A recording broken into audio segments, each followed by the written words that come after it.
Agora no Repórter MT eu entrevisto Afro Stefanini II. A gente vai falar sobre virtudes. O Afro está com um livro fresquinho, saindo do forno. Ele vai contar um pouquinho pra gente esse livro, Virtudes Terapêuticas, escrito em parceria com Alberico Coni Cavalcante. E o Afro, ele tem uma trajetória na comunicação, então quem é da comunicação como eu sabe, né, o conhece de longa data pelos trabalhos, pelo talento aqui em Mato Grosso e na psicologia positiva já há algum tempo, e você percorreu um caminho, né, de pós, de se aprofundar nesse tema. E o livro, Afro, é a sua primeira experiência em escrever algo tão autoral, de pesquisa? Me conta um pouquinho. É uma experiência, assim, transformadora, né, Ana? Porque nós, ao escrevermos, nós colocamos aquilo que nós sentimos e, ao mesmo tempo, trabalhamos terapeuticamente conosco mesmo sobre os conteúdos. Então, escrever algo é você materializar o que existe na sua essência, na sua frente. Se revisitar. Você se revisita quando você escreve. Então, eu acredito que esse livro, antes de tudo, são para pessoas interessadas num profundo autoconhecimento. Ele serve também para terapeutas, psicólogos, pessoas que trabalham com a educação, pedagogos, pessoas que trabalham com desenvolvimento humano, como os coaches, mas, antes de tudo, é para pessoas que querem fazer um processo de ressignificação e de visão sobre si mesmo diante da existência a partir de um aspecto positivo e virtuoso. E aí você traz essa reflexão, a gente que está há tanto tempo nessa vertente de se ver a partir das dores, de repente você faz essa proposta da gente se observar a partir das virtudes.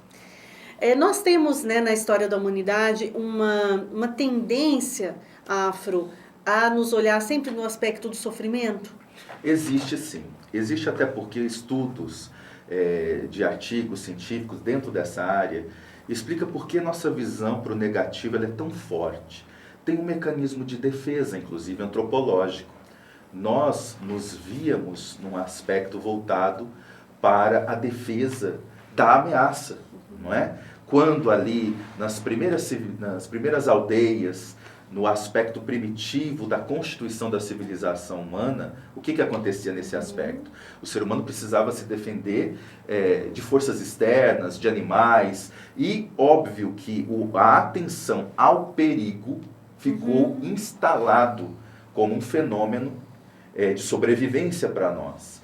E isso, ao longo do tempo, o ser humano foi dominando a natureza, foi descobrindo como fazer para domesticar os animais, crescer as cidades, civilizações. É claro que não foi da mesma maneira, mas isso acompanha-nos no processo em que toda vez que nós nos vemos ameaçados, a nossa atenção é maior. Guerras, né? Exatamente. E começamos a ver também os desafios, os problemas, o perigo. Ao mesmo tempo, nós nos vemos também nesse aspecto com mais tendência para o negativo. Então, vivendo agora, em momento de pandemia, Covid, sentindo o perigo, nós estamos mais negativos?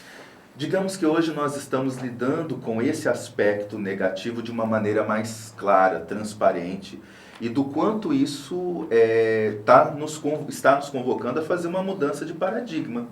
Por quê? Deparar-se com um problema e deparar-se com uma dificuldade como a gente está vivendo hoje da pandemia, é inevitável que nós nós entremos num novo paradigma.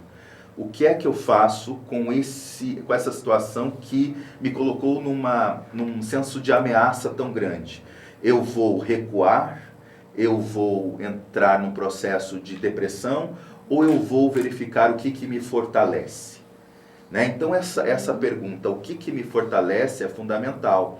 E o estudo das virtudes, principalmente pela ciência da psicologia positiva hoje, tem ajudado muito porque ela tem focado exatamente isso. O ser humano, ele tem potencial, tem força para superar todo nível de ameaça que lhe rodeia. Então eu não vou olhar a partir das minhas fragilidades, eu vou olhar a partir das minhas virtudes. Eu vou enxergar a minha fragilidade a partir da minha virtude?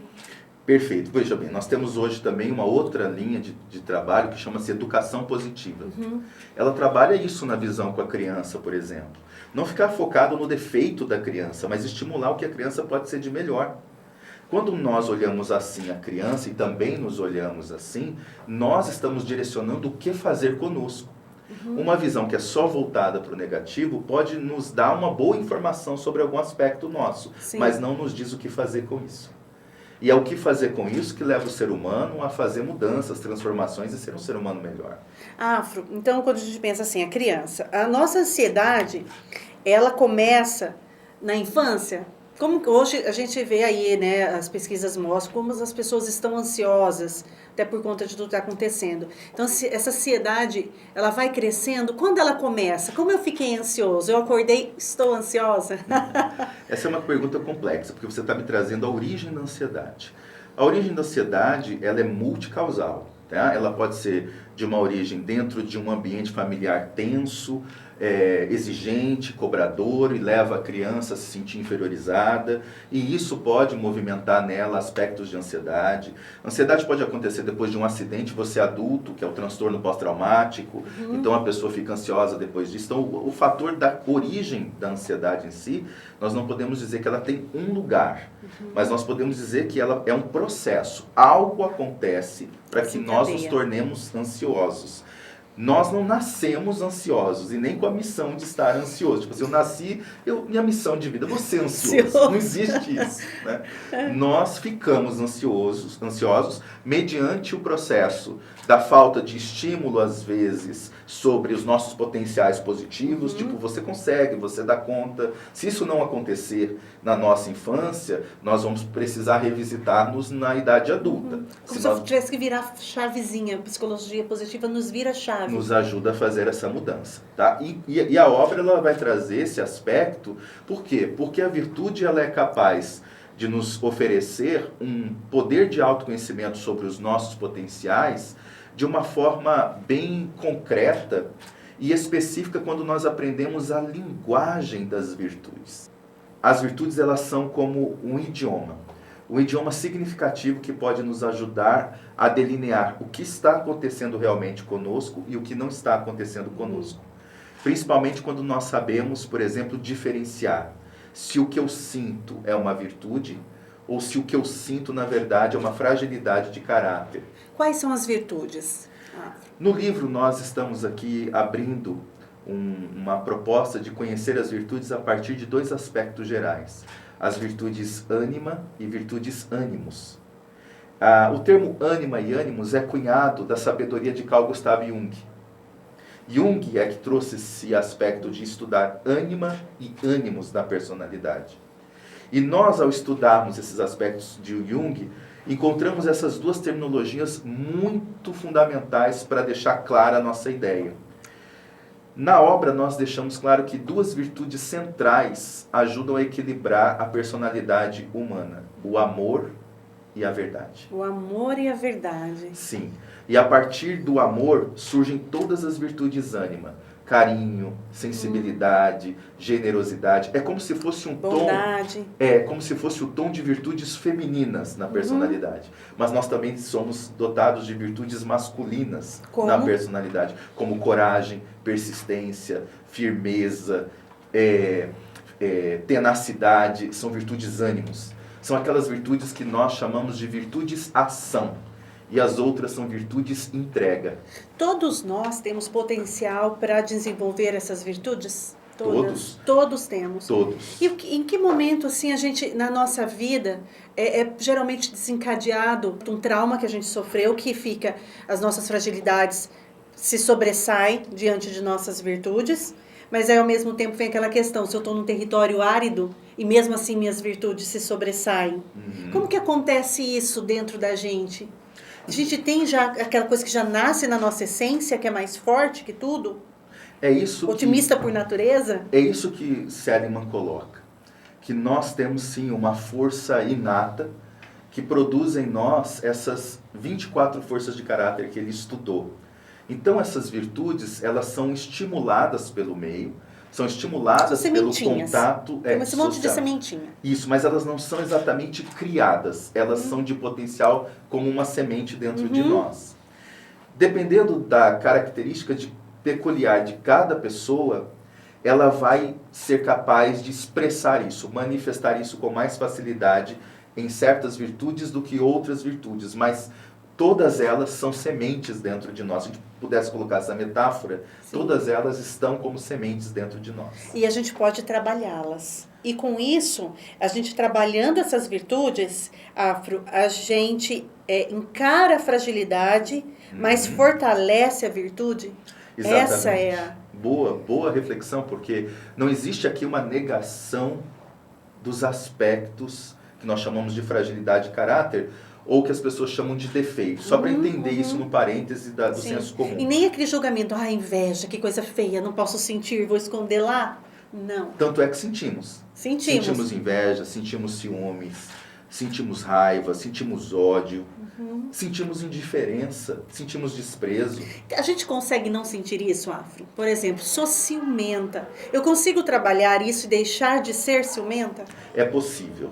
Quando eu compreendo... E os ciumentos de plantão? Quando eu compreendo alguns aspectos fundamentais e faço um trabalho, e exatamente a proposta da obra é essa, faço um trabalho de desenvolvimento nisso, quando eu compreendo com muita clareza, utilizando o eixo verdade, o eixo amor, que são os dois eixos que equilibram, quando eu compreendo com muita verdade o que me prejudica, o ciúme, quais as consequências isso me traz como pessoa na minha relação. Quando eu tenho muito claro, em verdade, o prejuízo que o ciúme traz, eu já me abro para uma possibilidade de mudança. Então, quando você agora me corrija, quando você diz assim, verdade, me veio na cabeça conhecimento. Quando eu tenho razão, eu tenho amor, eu tenho a emoção. Então, em alguns aspectos, eu tenho que trazer para o campo da razão. O nosso cérebro é feito assim, né? Ele é estudado no seu aspecto razão, no seu aspecto emoção. Então, a razão e, vamos colocar assim, o sentimento, são duas asas que fazem este avião do eu interior dar conta de decolar.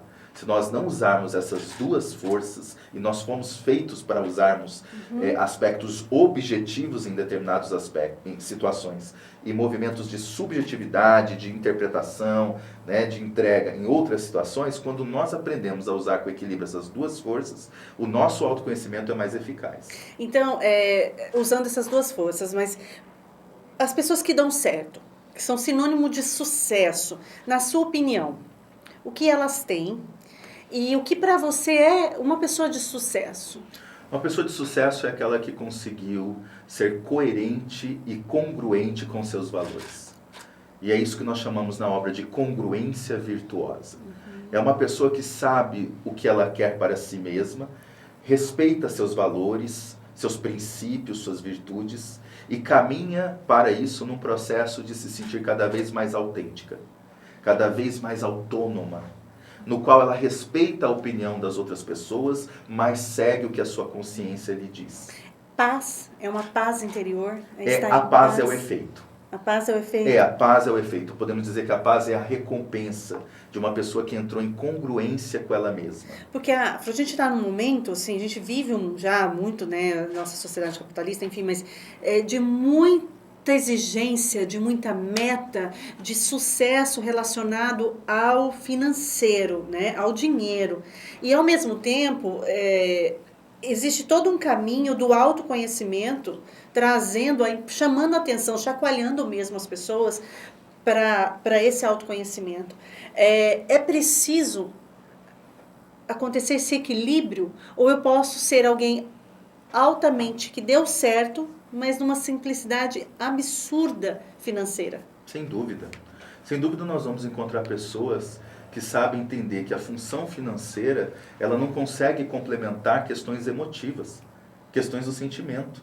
E que você pode ser uma pessoa plena nas suas realizações profissionais, mas compreender que diante da existência você tem um tempo muito curto. E que cada dia a mais é um dia a menos.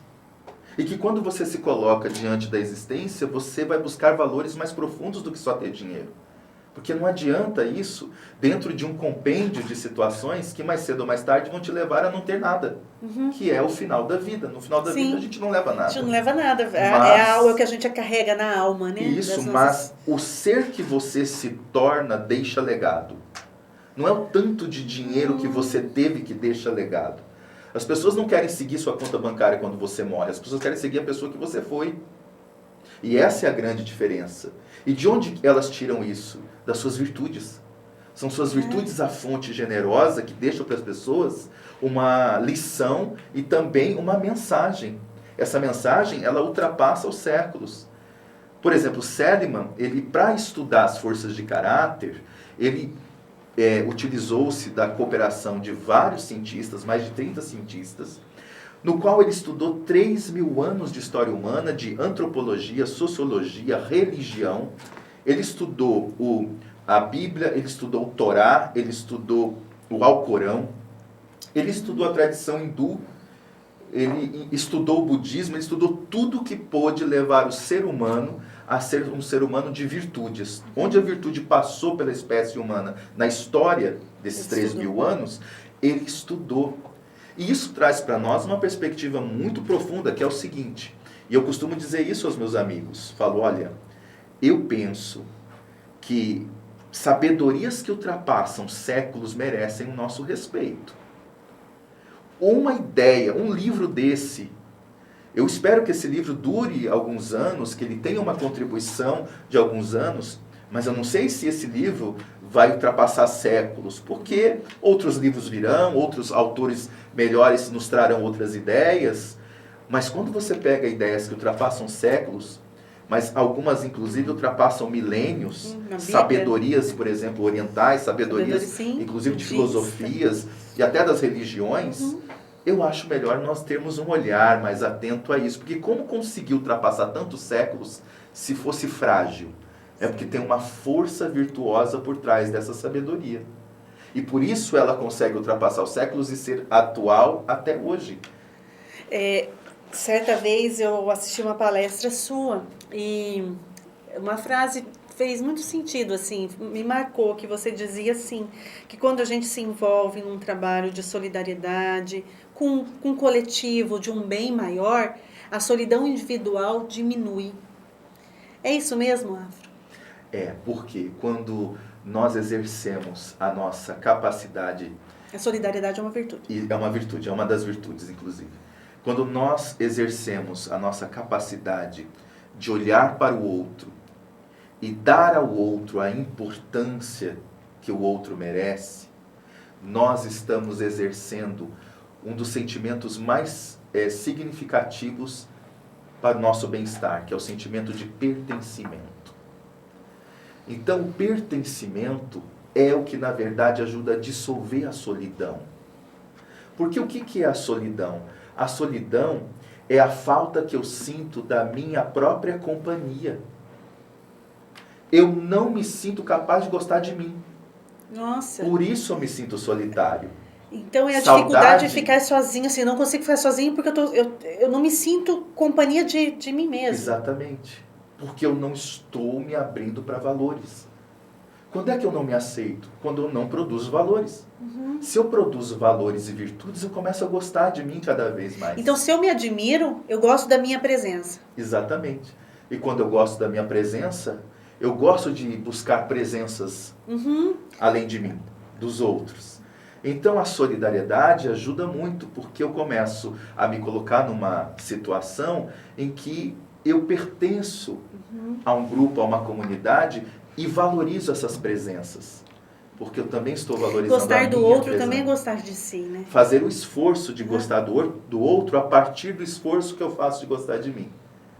Esse esforço de gostar de mim é o que eu tenho para dar. Vou te dar um exemplo curto para a gente encerrar a entrevista. Imagina assim 2 copos pela metade. 2 copos de água. E um olha para o outro, né? Claro, é uma metáfora, e diz assim, vamos ficar junto? E o outro fala, vamos. Eu estou pela metade. Eu também estou. Então vamos ficar junto. Mas você me enche. Não.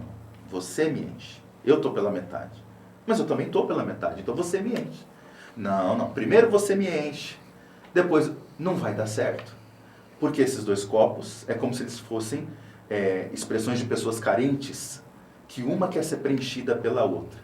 Porque ela está com dificuldade de se reconhecer. A sua necessidade está em solidão, porque ela está com dificuldade de gostar da sua própria companhia. Mas vamos alterar essa metáfora. Mas um desses copos resolve, então, fazer um processo diferente. se conhecer, descobrir quem ele é realmente, ou quem ela é realmente, e fazer um esforço de se amar. Nesse esforço de se amar, quanto mais ela aprende a se amar, dar-se auto-amor, dar-se auto-valorização, vamos supor que o copo vai enchendo. Vai enchendo, vai enchendo. E quando chega na borda, como ela aprendeu a se auto-amar e ela não quer mais parar, ela continua se amando. E quando ela se ama e está bem na tampa, o que acontece com a água? Transborda. Transborda. E aí quando transborda, é do que transborda que eu te dou. Que lindo isso. Por isso que você se ama, e quando você se ama, você tem o que dar para o outro. Afro, então, egoísmo. Quando a gente só se ama, se ama, se ama e não consegue atingir a borda e transbordar, o que acontece? Então, quando nós não conseguimos, nós entramos no chamado vazio existencial. Porque nesse processo todo, nós sentimos uma necessidade fundamental de se entregar e agir, que é o que eu falo no livro, junto com o Coni. A questão é que amar e ser amado são duas forças que equilibram o ser humano. Se nós só quisermos sermos amados, me dê, chega uma hora que isso vai criando um distanciamento enorme, que é, digamos assim, é a ilusão do egoísmo. Ele quer tudo para si em detrimento do outro. Sim. O outro pode perder. Então é um auto-amor que não transborda. Não é um auto-amor. Não é auto-amor. Não, porque o auto-amor é exatamente isso. É transbordar. Eu quero o melhor de mim para poder transbordar. Justamente para eu poder dar. Gente, vamos mudar a chavinha aí do povo. É. Esse livro vai mudar a chavinha, Afro? Eu penso que vai ajudar bastante. Para a gente encerrar, onde a gente pode encontrar? Olha, ele está nas melhores lojas virtuais do Brasil. Na Amazon, Americanas, Submarino, o pessoal pode pedir. Tá? Aqui em Cuiabá, vamos fazer o lançamento e eu estou vendo quantos livros ainda vai ter. Se estiver pela Plenos, na minha página, Plenos Humano, com 2 N's, OS, Plenos Humano, eu vou deixar depois o local para a pessoa que quiser poder buscar aqui em Cuiabá. No Instagram. No meu Instagram. Então, ou Facebook também. Encerrando, uma virtude para você que é essencial para todo mundo. Compaixão. A compaixão, ela abre a capacidade de nós sermos seres que respeitamos a individualidade de cada pessoa. Nós respeitamos a trajetória de vida de cada pessoa e mais, nós respeitamos como a pessoa está naquele momento, sem fazer julgamento. Então a compaixão é uma virtude, sem dúvida, que será sempre bem aplicada nas nossas relações humanas. Afro Stefanini, segundo meu entrevistado de hoje.